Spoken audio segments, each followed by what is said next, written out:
Surrender is a very vital factor in devotion.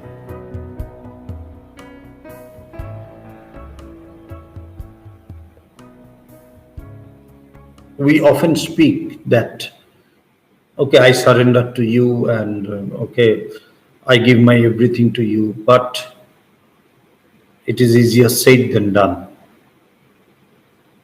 Because once I surrender, I have nothing of my own, nothing. Not even my body, not even my mind, nothing of my own. Once I surrender to my Guru or to the Supreme, I cannot have anything of my own. But this does not come in one day. Yeah, of course, it's not that it doesn't happen. For some very rare, bhaktas or devotees, this comes that the moment they say they do it, it actually happens. But they are very, very few in the history of spirituality. And they have been doing this in their past lives, and that is what, comes to transpire in the next life or the present life. That as they have already crossed those, process or practice, they are able to surrender at the very first moment. But such cases are very, very rare. So what we have to do is that we must try or practice to surrender.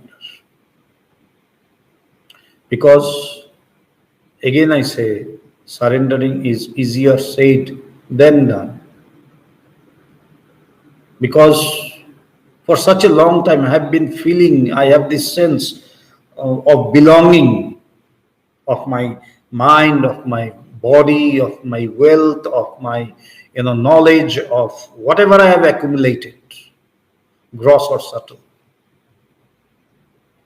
So I have this sense of belonging. So it's not very easy to give up this sense of belonging, actually. But then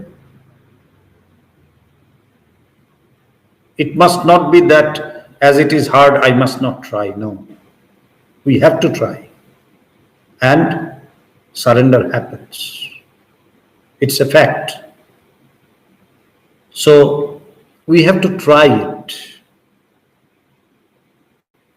We have to try this, giving up. There will be mistakes. Even after giving up, again I will have this sense of belonging. But again I have to practice. Now, if you have this sense of surrender or feeling of surrender to your Guru, that's the best possible way. Why? Because he is a living entity and he can rectify you. Whereas in case of deity or something, you do not know whether you are doing it in the right way, and if you are wrong or if you are mistaken somewhere, the deity is not going to rectify you. Of course they do if the devotee is a real devotee. Then he will of course rectify you. But in case of Guru living in his physical, body, that's easier because he can rectify us. But no, this is not the way. You told me this, now again you are doing this. So he is always ready there to rectify us so that we can develop more and more. Because we can say, okay, I have given everything to you, but then the next moment I will be running for something. Okay, Guru, I have some work of my own, and I will be going. So that means that I have not given up. When I have given up, when I have surrendered, I must not have a single wish of my own. That's surrender, which we see in the case of Rajarshi Janak. And remember, surrender is not just in the Bhakti Yoga, just not in devotion. In case of whenever you are going to a guru, if you really want to uplift yourself in the spiritual path, if you want spiritual development, surrender is must. But this surrender doesn't come in one day. We have to practice it again and again, and also pray to him, and constantly practice to surrender. And then a time will come when this will happen like this.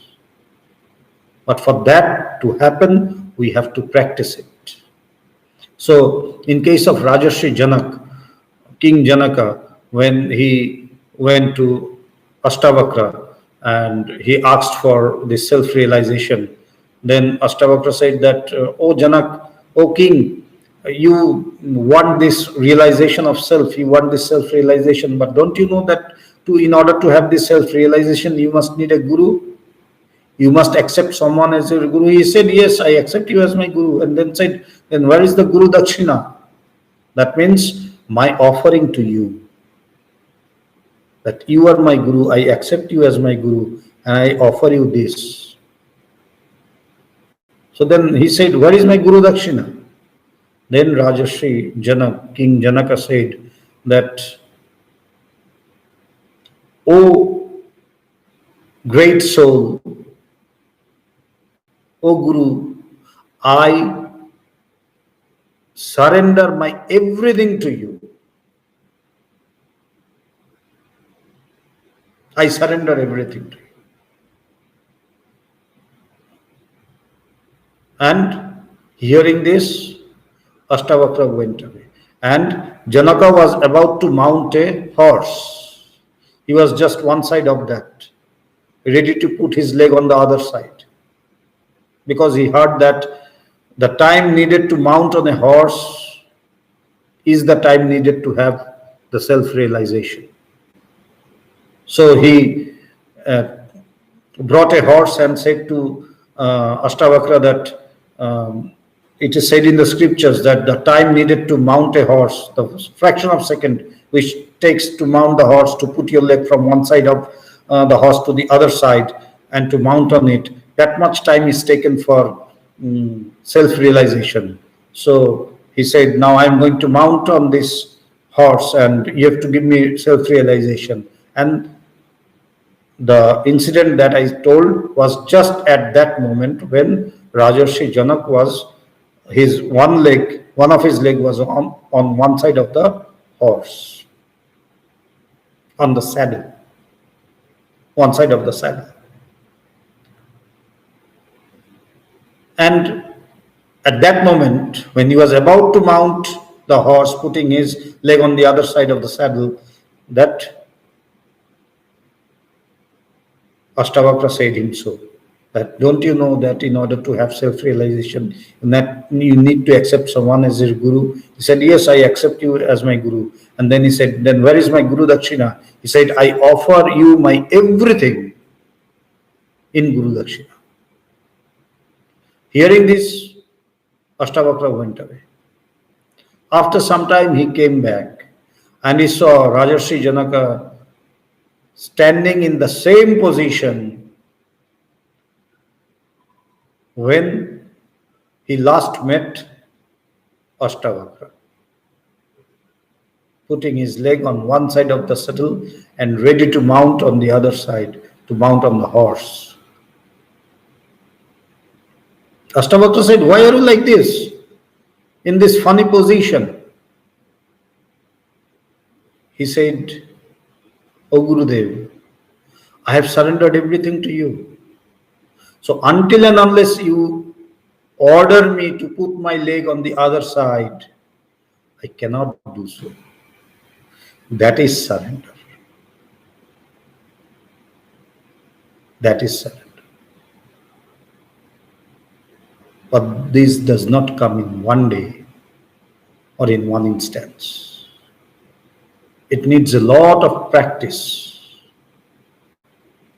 bit by bit, because this sense of belongingness is very hard to go, but it goes.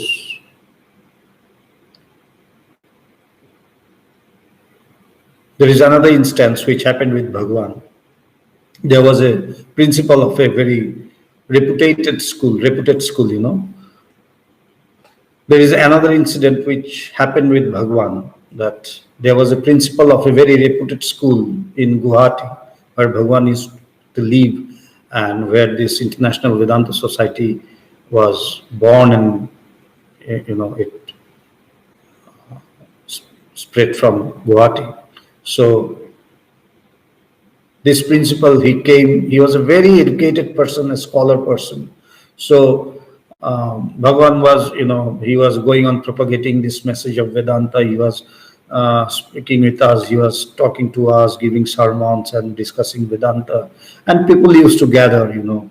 So this principal, this very learned man, he also came to Bhagwan, and he attended many of our programs also. So he came, and one day he was sitting with Bhagwan and listening to him when Bhagwan was telling about surrender. He was speaking about surrender. And on hearing, after some time, you know, he said to Bhagwan that, I surrender, oh Guruji. Bhagwan was then addressed as Guruji. He said, Guruji, I surrender everything to you. Bhagwan said, is it so? You have just uttered a word, surrender. It is not so easy to surrender. Because the moment I surrender to my Guru or to the Deity, I cannot have anything of my own, not even my wish, like that of King Janaka, that he could not move an inch without the permission of his Guru Ashtavakra. That is surrender. But as I said, it doesn't come in one day. We have to try. We have to go on trying, go on practicing, and a time comes when this really happens. And along with this, we have to also pray to the Supreme, pray to the Guru that, oh Guru, please make me eligible for surrendering to you. Please make me eligible so that I can surrender to you. Because it's not so easy. It's easier said than done. But once we can surrender, we are free. That's the beauty.